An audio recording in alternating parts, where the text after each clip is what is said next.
When it comes to villain discussions, or especially examples of D&D villains for your games, you have the usual suspects, such as Darth Vader, Firelord Ozai, Azula, or any number of anime villains at your disposal. However, there's always one that gets overlooked, and it, well, really kind of makes me sad. Because he is actually a great villain, and that is Dr. Doom. Now, I do get why, because he hasn't had the best examples of what makes him a great villain or character in film, even though I loved his look in the original Fantastic Four movie. Also, rest in peace to the actor who played him. But when it comes to the comics, Dr. Doom is an excellent example of what makes not only a great villain, but what makes a great villain for your D&D games.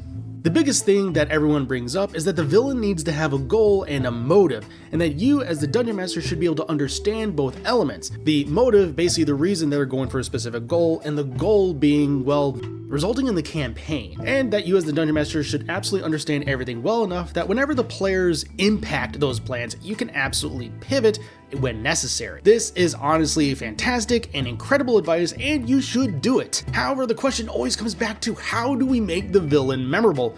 And this is where Dr. Doom comes back into the equation. And yes, this is absolutely a self-indulgent video, as I've been going back and reading some of the Fantastic Four comics in lead up to the new movie, and well, I just wanted to take a few moments to talk about probably one of my favorite characters in all of Marvel, outside of Doctor Strange and Spider-Man. Dr. Doom is a great villain not because he is evil for evil's sake, though his earlier incarnations can fall into that category. He's not a great villain because he has a tragic past that informs his actions going forward and giving him strong motivation, though he also certainly has that, as he is motivated to gain as much power as possible to be able to save his mother's soul from the clutches of Mephisto, due to her dying and a pact she made with the demon during her life. Look, it's a long and complicated story, but it explains Doom's desire to grow in power to keep upgrading his suit and to also become a master in the mystic arts, to where he is only barely bested by Doctor Strange. Mind you, Doom has killed Thanos with great ease before, but regardless, Doom has everything you would want in a villain. He has clear motivation toward all of his actions. Even all of that isn't what makes him a great villain and an example of a memorable D&D villain. It's that if it wasn't for one major flaw holding him back,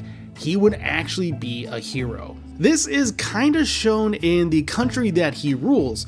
For those of you who don't know, in the comics, Doom is actually the ruler of a fictional European country called Liberia, and by all accounts is actually doing really well for itself, being a major player on the international stage, despite it being, well, rather medieval in its appearance. And also, you know, the fact that some of its people are oppressed, with many living in fear of its ruler. However, having the understanding as long as you don't cross Doom, you're pretty much going to be fine and well taken care of.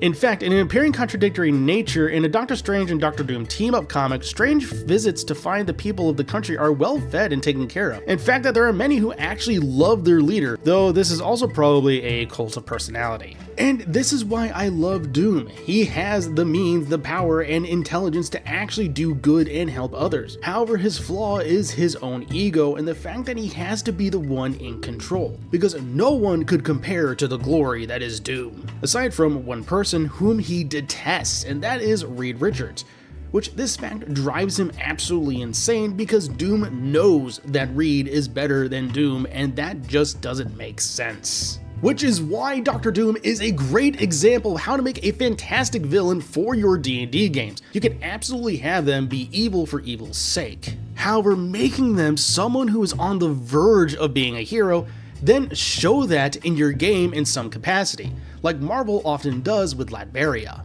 which can honestly add a little bit of complexity to a villain that would normally seem rather one note.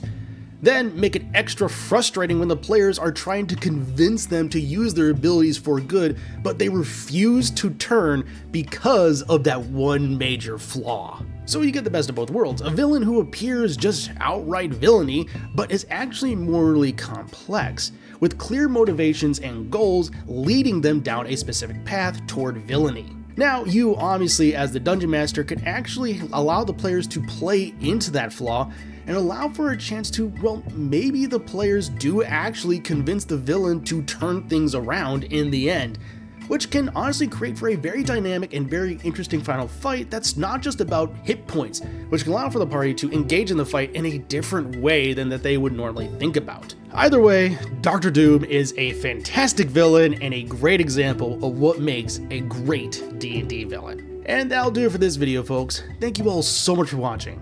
I'll catch you all next time.